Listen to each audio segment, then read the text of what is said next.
ನಾವು ನಿಮ್ಮನ್ನು ಹೇಗೆ ನೆಮ್ಮದಿಯಿಂದ ಬದುಕೋಕ್ ನೋಡ್ಕೊತಿದೀವೋ ಅದೇ ರೀತಿ ನೀವು ಮೆಜಾರಿಟಿ ಇರೋ ಜಾಗದಲ್ಲೂ ನಮ್ಮನ್ನು ನೆಮ್ಮದಿಯಾಗಿ ಬದುಕೋಕ್ ಬಿಡಿ ಸಾಕು. ಸಭಾಪತಿಗಳೇ, ಸಾವಿರಾರು ದೇವಾಲಯಗಳಿಗೆ ಎಣ್ಣೆ ಬತ್ತಿಗೂ ಕೂಡ ದುಡ್ಡಿಲ್ಲ, ಪೂಜೆ ಮಾಡುವವರಿಗೂ ಬಿಡಿಕಾಸಿನಿಲ್ಲ. ಯಾಕೆಂದ್ರೆ ಆತ್ಮನಿರ್ಭರವಾಗಿದ್ದಂಥ ದೇವಾಲಯವನ್ನ ದುರ್ಬಲಗೊಳಿಸುವಂತ ಕೆಲಸವನ್ನು ಒಂದು ಕಾಯ್ದೆ ಮೂಲಕ ಮಾಡಲಾಯಿತು. ಆದ್ರೆ ಇಲ್ಲಿ ಯಾವುದೇ ಆಸ್ತಿಯನ್ನ ವಕ್ಫ್ ತನ್ನ ಪ್ರಾಪರ್ಟಿ ಅಂತ ಘೋಷಣೆ ಮಾಡಿಕೊಳ್ಳುವಂತ ಪರಮಾಧಿಕಾರವನ್ನು 2013 ಕೊಡ್ತು. ನೋಡಿ, ದಾನ ಕೊಟ್ಟ ಆಸ್ತಿಯ ನಿರ್ವಹಣೆಗಷ್ಟೇ ವಕ್ಫ್ ಬೋರ್ಡ್ ಇದ್ದಿದ್ರೆ ಇದು ವಿವಾದ ಆಗ್ತಿರ್ಲಿಲ್ಲ. ಅದ್ರ ಬದಲಿಗೆ ಮುಂದುವರೆದು ಏನು ಮಾಡಿದ್ರು ಅಂದ್ರೆ, ಯಾವುದೇ ಆಸ್ತಿಯನ್ನು ಘೋಷಣೆ ಮಾಡಿಕೊಳ್ಳುವಂತ ಅಧಿಕಾರವನ್ನ ಅವರು ದಾಖಲೆ ಒದಗಿಸ್ಬೇಕಾಗಿಲ್ಲ. ಯಾರು ಘೋಷಣೆ ಮಾಡಿಕೊಳ್ಳುವ ವಕ್ಫ್ ಬೋರ್ಡ್ ತಾನು ದಾಖಲೆ ಒದಗಿಸ್ಬೇಕಾಗಿಲ್ಲ, ಅವಶ್ಯಕತೆ ಇಲ್ಲ. ನಿಮ್ಮ ಆಸ್ತಿನ, ಈಗ ನಿಮ್ಮದು ಮಕನಹಳ್ಳಿ ನಿಮ್ಮ ತೋಟ ಇದೆ, ನಿಮ್ಮ ತೋಟ ನಾಳೆ ಬೆಳಿಗ್ಗೆ ವಕ್ಫ್ ಬೋರ್ಡ್ನಲ್ಲಿ ನಿರ್ಣಯ ಮಾಡ್ಕೊಳ್ತಾರೆ. ನಿರ್ಣಯ ಮಾಡಿ ಗೆಜೆಟ್ ನೋಟಿಫಿಕೇಶನ್ ಹೊಡಿಸ್ತಾರೆ. ಗೆಜೆಟ್ ನೋಟಿಫಿಕೇಶನ್ ಹೊಡಿಸಿ ಮೆಂಬರ್ಶಿಪ್ ಇಂದ ರಿಸೈನ್ ಮಾಡ್ತೀನಿ. ದಯವಿಟ್ಟು ಯಾವ ಆಕ್ಟು 2013 ನಲ್ಲಿ ಯಾವ ಸೆಕ್ಷನ್ ಬದಲಾವಣೆ ಆಯಿತು? ಅದಕ್ಕೆ ಕಾನೂನು ಇಲ್ವಾ? ದಯವಿಟ್ಟು ನೀವು ಬುದ್ಧಿವಂತರು, ನೀವು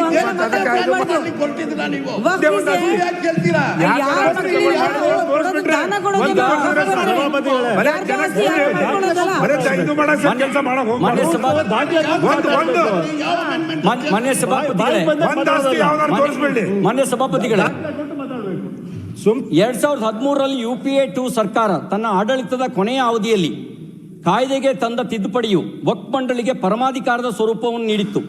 ಈ ತಿದ್ದುಪಡಿ ಅನ್ವಯ ಯಾವುದೇ ವಕ್ಫ್ ಮಂಡಳಿ ಕೇವಲ ಅಧಿಸೂಚನೆ ಮೂಲಕ ಯಾವುದೇ ಆಸ್ತಿಯನ್ನು ತನ್ನದೆಂದು ಘೋಷಿಸಿಕೊಂಡು ಅದರ ಮೇಲೆ ಹಕ್ಕು ಸಾಧಿಸಬಹುದಿತ್ತು. ಈಗ ನೋಟಿಫಿಕೇಶನ್ ಮಾಡೋದು ಅಧಿಕಾರ ಇಲ್ಲ. ವಕ್ಫ್ ಬೋರ್ಡ್ಗೆ ನೋಟಿಫಿಕೇಶನ್ ಮಾಡೋದು ಅಧಿಕಾರ ಇಲ್ಲ. ನೋಟಿಫಿಕೇಶನ್ ಮಾಡೋದು ಬರೀ ಸರ್ಕಾರ. ಇಲ್ಲ, ನೀವೀಗ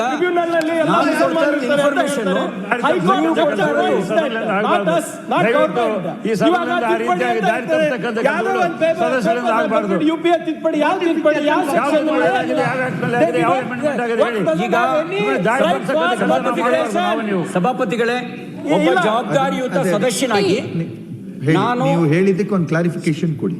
ಈಗ ಜವಾಬ್ದಾರಿ ಕೇಳ್ತಾ ಇರೋದು ಈಗ ತೋರಿಸ್ಬೇಕು. ಅವರು ಯಾರ ತಗೊಂಡು ವಕ್ಫ್ ಅಂತ ಮಾಡ್ಕೊಂಡ್ರೆ ತೋರಿಸ್ಬಿಟ್ರೆ ಅವ್ರು ಏನ್ ಹೇಳ್ತಾರೆ ಅಂತ ಕೇಳ್ತೀವಿ. ಸಭಾಪತಿಗಳೇ, ಸುಮ್ನೆ ಹೇಳ್ಬಾರ್ದು. ಯಾರು ಅಷ್ಟು ಸುಲಭವಾಗಿ ಕೇಳಬೇಡಿ. ಜಾಗ ಬಿಡ. ನಾವು ನಿಮ್ಮನ್ನು ಹೇಗೆ ನೆಮ್ಮದಿಯಿಂದ ಬದುಕೋಕ್ ನೋಡ್ಕೊತಿದೀವೋ ಅದೇ ರೀತಿ ನೀವು ಮೆಜಾರಿಟಿ ಇರೋ ಜಾಗದಲ್ಲೂ ನಮ್ಮನ್ನು ನೆಮ್ಮದಿಯಾಗಿ ಬದುಕೋಕ್ ಬಿಡಿ ಸಾಕು. ನೀವು ನಮ್ಮನ್ನೇ ನೋಡ್ಕೋಬೇಡಿ, ನೋಡ್ಕೋಬೇಡಿ. ನೀವು ಬಾಂಗ್ಲಾದೇಶದಲ್ಲಿ ಏನ್ ಮಾಡ್ತಾ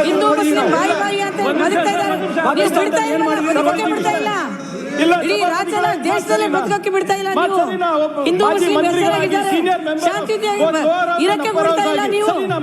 ನೀವೇ ಪ್ರಚೋದನೆ ಮಾಡ್ತೀರಾ. ಎದಳಿಲ್ಲ ಅಂದ್ರೆ ಇನ್ನೇನ್ ಮಾಡಕ್ಕಾಗ್ತದೆ? ಸಭಾಪತಿಗಳೇ, ಈಗ ನಿಯಂತ್ರಣ ಮಾಡಬೇಕಾದ್ರೆ ಈಗ 2013 ತಿದ್ದುಪಡಿ ವಿಷಯ ನಾನು ಹೇಳಿದ್ದೀನಿ. ನಾನು ಹೇಳಿದ್ದು ಸುಳ್ಳು ಅಂತಾದ್ರೆ ಆ ಪೀಠ ನಿರ್ಣಯ ತೆಗೆದುಕೊಳ್ಳೋದಕ್ಕೆ ಅಧಿಕಾರ ಇದೆ. ನಾನು ನನಗಿರುವ ಮಾಹಿತಿಯ ಆಧಾರದಲ್ಲಿ 2013 UPA 2 ಸರ್ಕಾರ ತಿದ್ದುಪಡಿ ತಂದು ಯಾವುದೇ ಆಸ್ತಿಯನ್ನು ಘೋಷಿಸುವಂಥ ಅಧಿಕಾರವನ್ನು ಕೊಡ್ತು ವಕ್ಫ್ ಬೋರ್ಡಿಗೆ ಅನ್ನೋದನ್ನು ನಾನು ಹೇಳಿದ್ದೀನಿ. ನಾನೇನಾದ್ರು ತಪ್ಪು ಮಾಹಿತಿ ಕೊಟ್ಟಿದ್ರೆ ಪೀಠ ಅಲ್ಲಿದೆ. ಆ ಪೀಠ ನಿರ್ಣಯ ತೆಗೆದುಕೊಳ್ಳೋಕೆ ಅಧಿಕಾರ ಇದೆ.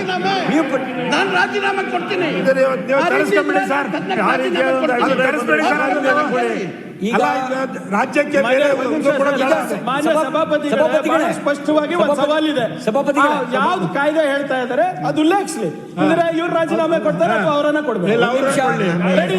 ರಾಜೀನಾಮೆ ಕೇಳೋದು ಕೊಡಿಸೋದು ಜವಾಬ್ದಾರಿ ಅಲ್ಲ. ಇಲ್ಲಿ ರಾಜೀನಾಮೆ ಕೊಡೋದು ಕೊಡಿಸೋದು ನಾವ್ ಸಭಾಪತಿಗಳೇ, ಕೇಳೋದು ಪೀಠದ I have ಜವಾಬ್ದಾರಿ ready to ಅಲ್ಲ. accept. ನಿಮಗೆ ಚರ್ಚೆಗೆ I have ready ಅವಕಾಶ to accept. ಮಾಡಿಕೊಡುವಂಥದ್ದು ನಾನು ತಯಾರಿದ್ದೀನಿ. ಪ್ರಶ್ನೆಗಳಿಗೆ ಉತ್ತರ ತೆಗೆದುಕೊಳ್ಳಲು ಕೊಡುವಂಥ ಜವಾಬ್ದಾರಿ ಮಾತ್ರ ಬೇರೆ ಎಲ್ಲ ಸರ್ ನಾನು ಕೇಳಿದ್ರೆ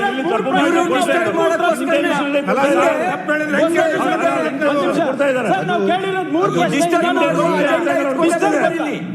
ಯಾರು ಮಾತಾಡಬಾರ್ದು, ಹೆಚ್ಚು ಬೆಳಕು ಚೆಲ್ಲಿ ಹೆಚ್ಚು ಬೆಳಕು ಚೆಲ್ಲಿ ಎಲ್ಲರಿಗೂ ಗೊತ್ತಾಗ್ಲಿ ಟ್ರಿಬ್ಯುನಲ್ ಮೆಂಬರ್ಸ್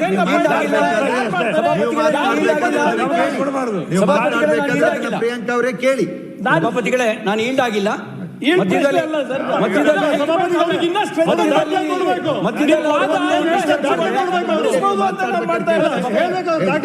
ಸಭಾಪತಿಗಳೇ, 2013 ತಿದ್ದುಪಡಿ ಬಗ್ಗೆ ನಾನು ಉಲ್ಲೇಖ ಮಾಡಿದ್ದೀನಿ. ಆ ಪೀಠ ಸೂಕ್ತ ನಿರ್ಣಯವನ್ನು ನೀವು ತಗೊಳ್ಬಹುದು. ನಾನು ಹೇಳಿದ ಮಾಹಿತಿಯಲ್ಲಿ ಸುಳ್ಳಾಗಿದೆ ಒಂದು. ಇನ್ನೊಂದು ಸನ್ಮಾನ್ಯ ಕೆಲವು ಸದಸ್ಯರು ಸುಳ್ಳು ಹೇಳಿದ್ರೆ ಹೆಂಗಾಗ್ತದೆ? ರಾಜೀನಾಮೆಯ ಡಾಕ್ಯುಮೆಂಟ್ ತರಿಸಿ ನಿಮ್ಮ ಹತ್ರ ಮುಂದೆ ಹಾಕೊಳ್ಳಿ, ಮತ್ತೆ ಆಮೇಲೆ ಮಾತಾಡ್ಬೇಕು ಅವರು. ಕೆಲವು ಸದಸ್ಯರು ರಾಜೀನಾಮೆಯ ಪ್ರಶ್ನೆಯನ್ನ ಮುಂದಿಟ್ರು. ಸುಳ್ಳು ಬಳಕೆ ಮಾಡಬಾರ್ದು ಅಂತ ತಾವು ಹೇಳಿದಿರಿ. ಏನು ಸುಳ್ಳು ಅಂತ ಸುಳ್ಳು ಸತ್ಯ ಸತ್ಯ ಇದ್ರೆ ನಿಮ್ಗೆ ನೋಡಿ, ಒಂದು ಗೊತ್ತಿರ್ಲಿ, ಪೀಠ ಬೇಕಾದ್ರೆ ನಿಮ್ಮೆಲ್ಲೋ ಹೇಳುವ ಅವ್ರು ಹೇಳಿದ ಪ್ರಶ್ನೆಗೆ ಅವ್ರು ಪ್ರಶ್ನೆ ಮಾಡಿದಾಗ ಆ ಪದಕ್ಕೆ ಅದನ್ನು ಸಂವಿಧಾನಕ್ಕೆ ಪದ ಅಲ್ಲ ಅನ್ನೋದು ನಿಮ್ಗೆ ಗೊತ್ತಿದೆ. ದಯವಿಟ್ಟು ಅದಿರ್ಲಿ ಬಿಡಿ, ಇದಾಗಿದೆ. ಮತ್ತೊಮ್ಮೆ ಅದನ್ನ ಉಲ್ಲೇಖ ಮಾಡಬೇಡಿ. ದಾರಿ ತಪ್ಪಿಸಬಾರ್ದು. ನೋಡಿ, ಆ ಪದ ಬಳಸೋದಕ್ಕೆ ನಿಮ್ಗೆ ಮಂತ್ರಿಗಳೇ ನೋಡಿ, ಅದಕ್ಕೆ ಸತ್ಯಕ್ಕೆ ದೂರವಾದ ವಿಚಾರ ಅಂತ ಮಾತಾಡ್ಬೋದು, ಸುಳ್ಳು ಅಂತ ಮಾತಾಡಬಾರ್ದು. ಒಂದು ಆಕ್ಟ್ ಅನ್ನ ಇವರು ಮಂಡನೆ ಮಾಡಿದ್ದಾರೆ. ಯಾವ ಆಕ್ಟ್ ಅಂತ ನಿಮ್ಗೆ ಗೊತ್ತಾಗಿದೆ ಅಧ್ಯಕ್ಷರೇ? ಸುಳ್ಳು ಅನ್ನೋದನ್ನ ಇಲ್ಲ, ಯಾವ್ದು ಕರ್ತದಿಂದ ತೆಗೆದು UPA ಸುಳ್ಳು ಒಂದು ಆಕ್ಟ್ ಅನ್ನ ಮಾಡಿ ಅಂತ ಹೇಳಿದ್ದೀನಿ. ತಮ್ಗೆ ಅರ್ಥ ಆಗಿದ್ರೆ ಸಾಕು ನಮಗೆ. ಸುಮ್ಮನೆ ಸಾಯ ಕಾಲದಲ್ಲಿ ಮಾಡಿದ್ರು. ಮಾನ್ಯ ಸಭಾಪತಿಗಳೇ, 1990 ಒಂದು ನಿಮಿಷ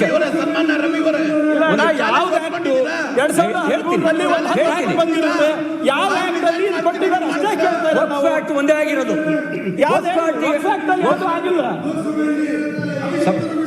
ಮಾತಾಡಿ, ನಿಮ್ಗೆ ಅವಕಾಶ ಇದೆ. ಉತ್ತರ ಕೊಟ್ಟಿದ್ದಾರೆ. ಸಭಾಪತಿಗಳೇ, ಈಲ್ಡ್ ಆಗದಲ್ಲೇ ಇದ್ದಂತ ಸಂದರ್ಭದಲ್ಲಿ ಯಾವುದನ್ನು ರೆಕಾರ್ಡಿಂಗ್ ತಗೊಳ್ಬೇಡಿ. ಈಲ್ಡ್ ಆದ್ರೆ ಅವ್ರಿಗೆ ಅವಕಾಶ ಕೊಟ್ಟಾಗ ರೆಕಾರ್ಡ್ ಮಾಡಿ. ಸಭಾಪತಿಗಳೇ, ನಾನು ಹೇಳಿದೆ 1995 ಆಕ್ಟ್ಗೆ ತಿದ್ದುಪಡಿ ಆದ ನಂತರ, 95 ವಕ್ಫ್ ಆಕ್ಟ್ ತಿದ್ದುಪಡಿ ಆದ ನಂತರ 2013 ಇನ್ನಷ್ಟು ಪರಮಾಧಿಕಾರ ಕೊಡ್ತು ಅಂತ ಹೇಳಿದೆ. ಒಂದು ವೇ ಅವರು ಕೆಲವು ಸದಸ್ಯರು ಹೇಳಿದ್ರು, ರಾಜೀನಾಮೆಯ ಪ್ರಸ್ತಾಪವನ್ನು ಮುಂದಿಟ್ಟರು. ಸಭಾಪತಿಗಳೇ, ನಾನು ಒಂದು ಚಾಲೆಂಜ್ ನಾನು ಸ್ವೀಕಾರ ಮಾಡಕ್ಕೆ ತಯಾರಿದ್ದೀನಿ. ಬಿಜಾಪುರ ಜಿಲ್ಲೆನಲ್ಲಿ ಸಾವಿರಾರು ಜನ ರೈತರ ಹೆಸರನ್ನು, ನಾನು ಪೊನ್ನವಾಡವೂ ಸೇರಿದಂತೆ ಸಾವಿರಾರು ಜನ ರೈತರ ಪಹಣಿಗೆ ಖಾತೆಗೆ ಕಾಲಂ ನಂಬರ್ 11ರಲ್ಲಿ ವಫ್ತ್ ಅಂತ ಸೇರಿಸಿದ್ದು ಸುಳ್ಳು ಅಂತ ಅನ್ನೋದಾದ್ರೆ ನಾನು ರಾಜೀನಾಮೆ ಕೊಡ್ತೀನಿ. ಇವರು ಅಕಸ್ಮಾತ್ ಅವ್ರೀಗ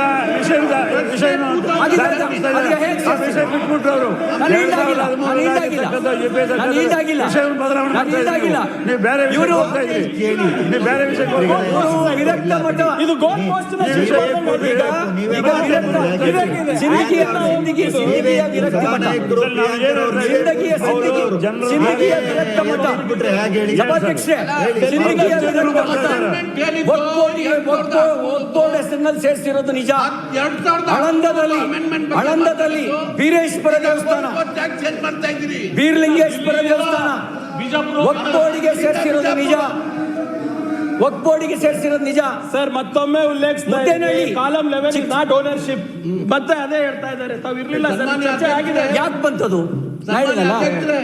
ಯಾವ ರೀತಿ JPC ಬಗ್ಗೆ ಇವ್ರು ಮಾತಾಡ್ತಿದ್ದಾರೆ ಅದೇ ರೀತಿ ಈಲ್ಡ್ ಆಗಿಲ್ಲ. ನಾನು ಸಭಾಪತಿಗಳೇ, ನಾನು ಈಲ್ಡ್ ಆಗಿಲ್ಲ. ಮಾತಾಡಿ. 2013 ಅಮೆಂಡ್ಮೆಂಟ್ ಬಂತು. ಸಭಾಪತಿಗಳೇ, ಅದರ ಬಗ್ಗೆ ನಿಮ್ಗೆ ನಾನು ಚಾಲೆಂಜ್ ಒಪ್ಕೊಳ್ರಿ.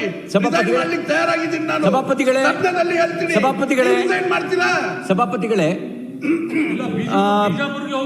ವಿಜಯಪುರ ಜಿಲ್ಲೆನಲ್ಲಿ ನೋಡಿ ಅದ್ರ ಬಗ್ಗೆ ನಾವು ಚರ್ಚೆ ಮಾಡಿ 1500 ವರ್ಷಗಳ ಹಿಂದಿನ ಸಭಾಪತಿಗಳೇ 1500 ವರ್ಷಗಳ ಹಿಂದಿನ ಸೋಮೇಶ್ವರ ದೇವಾಲಯ 1500 ವರ್ಷಗಳ ಹಿಂದೆ 1500 ವರ್ಷದ ಹಿಂದೆ ನನ್ನ ತಿಳುವಳಿಕೆ ಪ್ರಕಾರ ಮೊಹಮ್ಮದ್ ಪೈಗಂಬರ್ ಅವ್ರ ಜನನ ಆಗಿರಲಿಲ್ಲ. 1500 ವರ್ಷಗಳ ಹಿಂದೆ ಇಸ್ಲಾಂ ಇತ್ತೋ ಒಂದು ಪ್ರಶ್ನಾರ್ಥಕ ಚಿಹ್ನೆ ಭಾರತದಲ್ಲಂತೂ ಇರಲಿಲ್ಲ. 1500 ವರ್ಷದ ಹಿಂದೆ ಜಗತ್ನಲ್ಲಿ ಇಸ್ಲಾಂ ಇತ್ತೋ ಇಲ್ವೋ ನಂಗೆ ಗೊತ್ತಿಲ್ಲ, ಭಾರತದಲ್ಲಂತೂ ಇಸ್ಲಾಂ ಇರಲಿಲ್ಲ. ಆದರೆ ಸೋಮೇಶ್ವರ ದೇವಾಲಯ ಚಾಲುಕ್ಯರ ಕಾಲದ್ದು. ಆ ದೇವಾಲಯವನ್ನು ವಕ್ ಪ್ರಾಪರ್ಟಿ ಅಂತ ಹೇಳಿ ಹೇಗೆ ಘೋಷಣೆ ಮಾಡಿದ್ರು? ನೋಡಿ, ನಾನು ಈಲ್ಡಾಗಿಲ್ಲ ಮತ್ತೆ ವಿಷಯಕ್ಕೆ ಬರ್ತೀನಿ. ಈಗ ಅವರು ಇದನ್ನ ಚಿಂತಕರ ಚಾವಡಿಯಾಗಿ ಮಾಡಕ್ ಹೋಗ್ತಿಲ್ಲ. ಈಗ ಇವರಿದನ್ನ ಸಭಾಪತಿಗಳೇ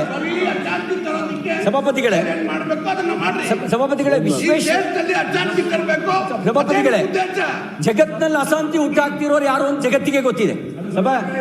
ಸಭಾಪತಿಗಳೇ, ಈಗ ವಿಶ್ವೇಶ್ವರಯ್ಯನವರು ಓದಿದ ಮುದ್ದೇನಹಳ್ಳಿಯ ಶಾಲೆ ಆಸ್ ಪರ್ ದ ರೆಕಾರ್ಡ್ ಇವತ್ತಿಗೆ ಅದು Waqf property. How it is possible? ಹೇಗೆ ಸಾಧ್ಯ ಆಯಿತು? ಅರೆ ಇದನ್ನ ನಾನು ಯಾಕೆ ಹೇಳ್ತಾ ಇದ್ದೀನಿ ಅಂದ್ರೆ, ಇದರಲ್ಲಿ ಯಾರು ತಪ್ಪು ಮಾಡಿದಾರೋ ಈಗ ಹೇಳಿದ್ರಲ್ರಿ, ಇವ್ರು ಯಾಕೆ ಪದೇ ಹೇಳ್ತಾರೆ? Point of order sir. ಹೇಳಿ ಚೇರ್ಮನ್ ಸಾಹೇಬ್ರೆ. ಹೇಳಿ. ನಮ್ಮ ರವಿ ಸಾಹೇಬರು 2013 ವಕ್ಫ್ ಆಕ್ಟ್ ಅಲ್ಲಿ ಒಂದು ಸಣ್ಣ ತಿದ್ದುಪಡಿ ತಂದು ಸಂಪೂರ್ಣವಾಗಿ ಅದು ಸರ್ವಾಧಿಕಾರ ವಕ್ಫ್ ಬೋರ್ಡ್ ಕೊಟ್ಬಿಟ್ಟಿದ್ದಾರೆ. ಯಾವ ಲ್ಯಾಂಡ್ ಬೇಕಾದ್ರೂ ಮಾಡ್ಕೋಬಹುದು ಅಂತ ಹೇಳಿ ಬಹಳ ಕ್ಲಿಯರ್ ಆಗಿ ಹೇಳ್ತೀನಿ ನೋಡಿ. Provided that no mosque, dargah, khanqah, graveyard or imambara shall be leased except any unused graveyards in the states of Punjab, Haryana, Himachal Pradesh, where such graveyards has been leased out before the date of commencement of the Waqf Amendment of 2013 ಅಂತ ಹೇಳಿ ಸಣ್ಣ amendment ಮಾಡೋದು. ವಕ್ಫ್ಗೇನು ಸಂಪೂರ್ಣವಾಗಿ ಯಾವ್ದು point of order ಹೇಳಿದ್ರಲ್ಲ, ಯಾವ್ದ್ರಲ್ಲ point of order ಯಾವ್ದ್ರಲ್ಲಿ leading the house ಇದು ಎಲ್ಲಿ ನೋಡಿ ತೆಗಿರಿ ಅದು ನೋಡಿ ಒಂದ್ ಸೆಕೆಂಡ್ ತೆಗಿರಿ ಅದು ನೋಡಿ. ಅದೊಂದು ಪಾಯಿಂಟ್ ಆಫ್ ಆರ್ಡರ್ ರೈಸ್ ಮಾಡಿದ್ದಾರೆ, ಅದು ಯಾವ್ದ್ರಲ್ಲಿ ಕೋಟ್ ಆಗಿದೆ ನೋಡಿ. 2013 ನೋಡಿ 2013 ದಯವಿಟ್ಟು ಅಮೆಂಡ್ಮೆಂಟ್ ಆಗಿರ್ತಕ್ಕಂಥದ್ದು ನೋಡಿ. ನೋಡೋಣ ಅದರಲ್ಲಿ ಪಾಯಿಂಟ್ ಆಫ್ ಆರ್ಡರ್ ಅದ್ರಲ್ಲಿ ಆಗಿದ್ರೆ ದೇಶದ ಸಂವಿಧಾನಕ್ಕೆ ತಿದ್ದುಪಡಿ ತಂದಿರ್ತಕ್ಕಂಥದ್ದು. ತಿದ್ದುಪಡಿ ಮಾಡಿದಾಗ ಸಂವಿಧಾನದ ಬಗ್ಗೆ ತಪ್ಪು ಹೇಳಿಕೆಗಳನ್ನ ಕೊಡ್ತಕ್ಕಂಥ ತಪ್ಪು ಈ ಸದನದಲ್ಲಿ, ಅದ್ರೂ ಸಹ ಮೇಲ್ಮನೆಯಲ್ಲಿ ಮತ್ತೆ 1954 ಇಸ್ವಿನಲ್ಲಿ ಪಂಡಿತ್ ಜವಾಹರ್ಲಾಲ್ ನೆಹರು ಅವರು ಮಾಡಿದಂತ ವಕ್ಫ್ ಆಕ್ಟ್ ಏನಿದೆ ಅದನ್ನ 1995 ಅಲ್ಲಿ ರಿಪೀಲ್ ಮಾಡಿ ಹೊಸ ಆಕ್ಟ್ ತಂದಿರ್ತಕ್ಕಂಥದ್ದು. ಅದನ್ನ ಅಮೆಂಡ್ಮೆಂಟ್ ತಿದ್ದುಪಡಿ ಮಾಡಲ್ಲ, ಕಂಪ್ಲೀಟ್ ಆಕ್ಟ್ ತೆಗೆದು ಹೊಸ ಆಕ್ಟ್ ಮಾಡಿದ್ದು. ಆ ನಂತರ 2013ರಲ್ಲಿ ಈ ಒಂದು ಸಣ್ಣ ಆಕ್ಟ್ ಅನ್ನ ತಗೊಂಡು ಬಂದ್ರಾಗ ಹಿಮಾಚಲ್, ಹರಿಯಾಣ, ಪಂಜಾಬ್ನ ಸೇರಿಸಿ ಅಲ್ಲಿರ್ತಕ್ಕಂಥ ಸ್ಮಶಾನಗಳಾಗ್ಲಿ, ಇಮಾಮ್ ಬಾವರ ಅಂತೇಳಿ ಇವರು 4-5 ಸಂಸ್ಥೆಗಳಿದೆ, ಅದ್ರ ಲ್ಯಾಂಡ್ ಬಗ್ಗೆ ಇತ್ತೆ ವಿನಃ ಸಂಪೂರ್ಣವಾಗಿ ಅಧಿಕಾರ ಬೇರೆಯವ್ರಿಗೆ ಇರಲಿಲ್ಲ. ಓಕೆ, ನಾನು ಚೆಕ್ ಮಾಡ್ತೀನಿ. ರೈಟ್, ಮುಂದುವರಿಸಿ. ಮಾನ್ಯ ಸಭಾಪತಿಗಳೇ, ಇದೆಲ್ಲ ಇವ್ರು ಹೇಳಿದ ಪ್ರಕಾರನೇ ನಡೆದಿದ್ರೆ, ದಾನ ಕೊಟ್ಟ ಆಸ್ತಿಯೇ ಮಾತ್ರ ವಕ್ ಪ್ರಾಪರ್ಟಿ ಆಗಿದ್ದರೆ, ಮಂದಿರ, ಸ್ಮಶಾನ, ಶಾಲೆ ಇವೆಲ್ಲವೂ ವಕ್ ಪ್ರಾಪರ್ಟಿ ಅಂತ ಘೋಷಣೆ ಹೇಗಾಯಿತು? ಹಾಗಿದ್ರೆ ಮಧ್ಯದಲ್ಲಿ ಯಾರೋ ಬಕಾಸುರನಂತವರು ಸೇರ್ಕೊಂಡಿದ್ದಾರೆ ಅಂತ ಆಯ್ತಲ್ಲ.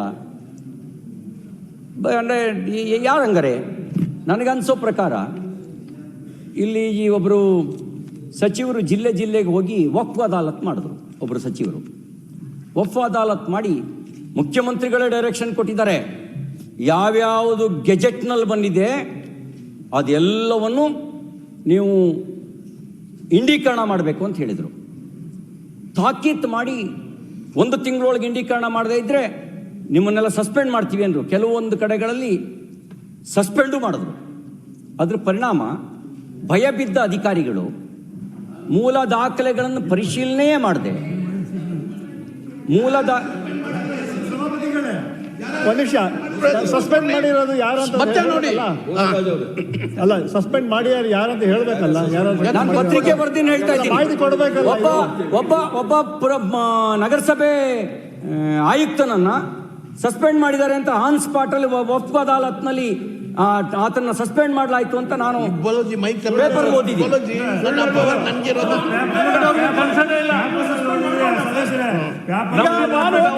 ಅರ್ಬನ್ ಡೆವಲಪ್ಮೆಂಟ್ ನಾನು ಸಸ್ಪೆಂಡ್ ಮಾಡಬಹುದಾ ಸರ್? ನಾನು ಹೋಗಿ ರೆವಿನ್ಯೂ ಇಲಾಖೆ ಸಸ್ಪೆಂಡ್ ಮಾಡಬಹುದಾ ಸರ್? ಗೊತ್ತಿಲ್ಲ. ನಾನು ಹೋಗಿ PS ಸಸ್ಪೆಂಡ್ ಮಾಡಬಹುದಾ ಸರ್? ಭಯ ಹುಟ್ಟಿಸೋದು. ಬಲೋಜಿ ತುಮೆ ನನಗೆ ಸಸ್ಪೆನ್ಷನ್ ಇಂದ ಭಯ ಹುಟ್ಟಿಸೋದು. ಸಭಾಧ್ಯಕ್ಷರೇ, ನೀವು ಹೋಮ್ವರ್ಕ್ ಸರಿ ಮಾಡಿಲ್ಲ ಈ ಸರಿ. ನಾನು ಈಲ್ಡ್ ಆಗಿಲ್ಲ. ಇಲ್ಲ ಈ ಸರಿ ಹೋಮ್ವರ್ಕ್ ಸರಿ ಮಾಡಿಲ್ಲ. ನಾನು ಈಲ್ಡ್ ಆಗಿಲ್ಲ. ಯೂಶಲಿ ಬಹಳ ಚೆನ್ನಾಗಿ ಅಧ್ಯಯನ ಮಾಡ್ಕೊಂಡು ಬರ್ತಾರೆ. ನಾನು ಈಲ್ಡ್ ಈ ಸರಿ ಹೋಮ್ವರ್ಕ್ ಸರಿ ಮಾಡಿಲ್ಲ. ನಾನು ಈಲ್ಡ್ ಆಗಿಲ್ಲ.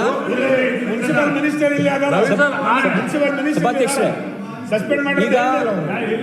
ಈಗ ಸಸ್ಪೆಂಡ್ ಮಾಡಿದ್ದಾರೆ. ಸನ್ಮಾನ್ಯ ಕಲಬುರಗಿ ಜಿಲ್ಲೆ ನನ್ನ ಹೋಮ್ ಡಿಸ್ಟಿಕ್ ಅಲ್ಲ, ಅಲ್ಲೊಂದು ಆಳಂದ ಅಂತ ಒಂದು ತಾಲೂಕಿದೆ. ಅಲ್ಲಿ ಬೀರ್ಲಿಂಗೇಶ್ವರ ದೇವಸ್ಥಾನವನ್ನ ವಕ್ಫ್ ಪ್ರಾಪರ್ಟಿಗೆ ಸೇರಿಸಿದ್ ಸುಳ್ಳ? ಇದೆಯಾ ಸರ್? ಸೇರಿಸಿರೋದಂದ್ರೆ ಏನ್ ಸರ್? ಕಾಲ ಓನರ್ಶಿಪ್ ಆಗಿದೆಯಾ ಸರ್? ಏನಾಗಿತ್ತು ನಂಗೆ ಬೆಳಚಿ ನೋಡಿ. ಇಲ್ಲ ಹೇಳಿ. ಇವ್ರು ಹಿಂಗ್ ಮತ್ತೆ ಮಾತಾಡ್ಬಾರ್ದು. Sir is a farmer. ಮತ್ತೆ ಹಿಂಗ್ ಮಾತಾಡ್ಬಾರ್ದು. ಹೇಳ್ತಾ ಇದ್ದಾರೆ ಓನರ್ಶಿಪ್ ಹೌದು ತಗೊಂಡಿದ್ದಾರೆ, ಡಿಸ್ಟರ್ಬ್ ಮಾಡಬಾರ್ದು. ಇಲ್ಲಿಗಲ್ ಮಾಡಿದ್ದಾರೆ. ನಾನು ನೀವು ಸೇರಿಸಿದ್ರಿ ಅಂತ ಹೇಳಿಲ್ಲ. ನೋಡಿದ್ರೆ ನೀವೇ ಏನ್ ಕಾಣುತ್ತೆ. ನಲ್ಲಿ ಬಂದಿದೆ. ಆ ಕಾರಣಕ್ಕಾಗಿ ಯಾಕೆ ಬಂತು? ಬೀರ್ಲಿಂಗೇಶ್ವರಿಗೂ ಅಲ್ಲಾನಿಗೂ ಇಮಾಮ್ ಸಾಹಿಬ್ಗೂ ಬೀರ್ಲಿಂಗೇಶ್ವರ ಎಲ್ಲರಿಗೂ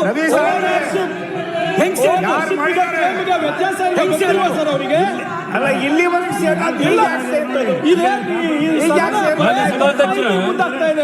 ಸಭಾಪತಿಗಳೇ, ಅಲ್ಲ ಇಲ್ಲಿವರೆಗೆ ಸಚಿವರು ಹೇಳ್ತಾರೆ, ವಕ್ತರ ಸಚಿವರು ಹೇಳ್ತಾರೆ ನೋಡಿ, ಆ ಪ್ರಾಪರ್ಟಿ ಕಬ್ಜಾ ಮಾಡಿ ಕಾಂಪೌಂಡ್ ಹಾಕಿ ಬಣ್ಣ ಹೊಡೆದ್ರೆ ಅದು ದೇವ್ರ ಪ್ರಾಪರ್ಟಿ. ಅದನ್ನ ಜನ ನೋಡ್ತಾರಲ್ಲ, ಅದು ನೋಡಿದ ತಕ್ಷಣ ಹಂಗೆ ಭಯ ಬಂದ್ಬಿಡ್ಬೇಕು ಅವ್ರಿಗೆಲ್ಲ. ಇದು ಪ್ರಚೋದನಕಾರಿ ಭಾಷಣ ಮಾಡಿರ್ತಕ್ಕಂಥದ್ದು. ಅದೇ ಪತ್ರಿಕೆಗಳಲ್ಲಿ ಎಲ್ಲದರಲ್ಲೂ ಟಿವಿಗಳಲ್ಲಿ ಬಂದಿದ್ದು. ಅದಾದ ಮೇಲೆ ಇವೆಲ್ಲನೂ ಶುರುವಾಗಿದ್ದು. ಆದ್ರೆ ಯಾಕೆ ಹೇಳ್ಲಿಕ್ ಬಿಡಿ ಅವ್ರು ಹೇಳಿದ ಮೇಲೆ ನೀವ್ ಎಷ್ಟು ಉತ್ತರ ಕೊಡ್ತೀರಿ ಕೊಡಿ ಸ್ವಾಮಿ. ಯಾರು ಬೇಡ ಅಂದ್ರೆ ನಿಮ್ಮನ್ನ ಈಗ ದಾರಿ ತಪ್ಪಿಸ್ಲಿಕ್ಕೆ ಯಾಕೆ ಮಾತಾಡಕ್ಕೂ ಬಿಡಲ್ವಲ್ಲ ನೀವು? ಯಾಕೆ ಇವರು ಅವ್ರು ಮಾತಾಡಕ್ ಬಿಡಿ. ನೋಡಿ, ತಪ್ಪು ಏನೇ ಹೇಳಿದ್ರು ಅದನ್ನ ನೀವು ಕಳಿಸಿದನ್ನ ತೆಗೆದುಕೊಡಿ, ನಾವು ಬೇಡ ಅನ್ನಲ್ಲ. ಅದು ಮಾತಾಡಕ್ ಬಿಡಿ. ಒಂದೊಂದು ಪದಕ್ಕೂ ಅವರೊಂದೊಂದು ಪದಕ್ಕೂ ನೀವು ಎದ್ದೆದ್ದು ಮಾತಾಡಿದ್ರೆ ನಾನು ಹೇಳುವ ಈಗ ಸುಳ್ಳು ಅದೇನೋ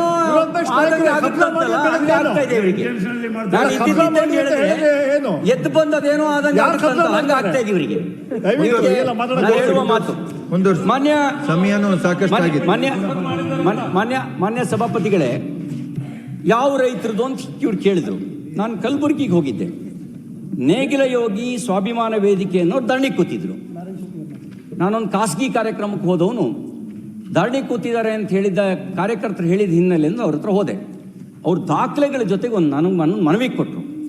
ಆ ಮನವಿನಲ್ಲಿ ಅವ್ರು ಹೇಳಿದ್ದಾರೆ, ಅಸಂವಿಧಾನಿಕವಾಗಿ ನಂದಲ್ಲ ಇದು, ಅವ್ರು ಕೊಟ್ಟ ಮನವಿ ರಚನೆಗೊಂಡು ರೈತರ ಮಠ ಮಂದಿರಗಳ ಆಸ್ತಿಪಾಸ್ತಿಯನ್ನು ಕಬಳಿಸುತ್ತಿರುವ ವಕ್ಫ್ ಸಂಬಂಧ ಗೆಜೆಟ್ ಅಧಿಸೂಚನೆ ರದ್ದುಪಡಿಸಲು ಮನವಿ ಅಂತ ಅವ್ರು ಕೊಟ್ಟರು. ಆ ಮನವಿನ ಓದ್ತೀನಿ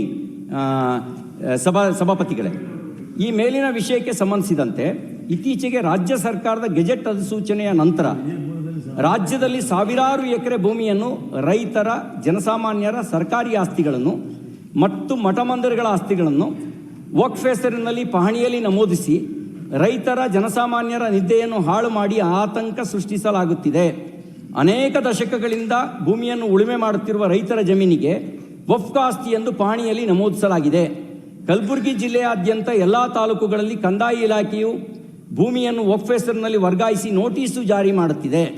ರೈತರ, ಸಾಮಾನ್ಯ ನಾಗರಿಕರ ಆತಂಕ, ಧರಣಿ, ಆಂದೋಲನ, ವಿರೋಧದ ಕಾವು ಅರಿತ ಮಾನ್ಯ ಮುಖ್ಯಮಂತ್ರಿಗಳು ಪಹಣಿಯಲ್ಲಿಯ ಸದರಿ ನಮೂದು ಹಿಂಪಡೆಯಲಾಗಿದೆ ಎಂದು ಸ್ಪಷ್ಟಪಡಿಸಿದ್ದರು.